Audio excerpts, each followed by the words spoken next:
kwa maana wakiwa pale Mkokwani walikuwa na mchezo dhidi ya JKT Tanzania. Hali ya uwanja ilikuwa sio nzuri kwa sababu ya mvua zinazoendelea Tanzania kwa baadhi ya maeneo, lakini Dar es Salaam Yanga Afrika wakasema hapana, sisi hatucheki na wote, tunacheza kama Kambale hapa, na Dar es Salaam Yanga Afrika wakaondoka na ushindi wa magoli mawili kwa sifuri kwenye mchezo wa finali ya CRDB Confederation Cup, kwa maana Yanga tayari wameingiza miguu miwili kwenye hatua ya finali.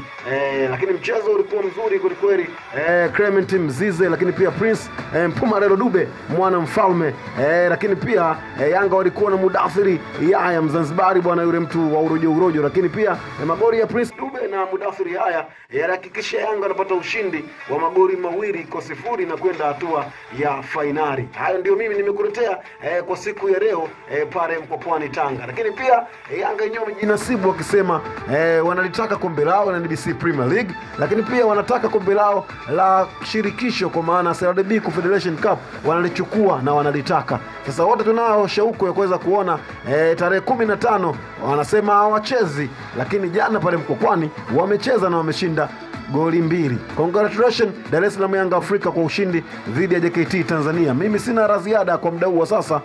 Nakwambia tunapata break fupi, nitakurejea, nitakuwa na mengi kweli hapa nyumbani ya kimichezo.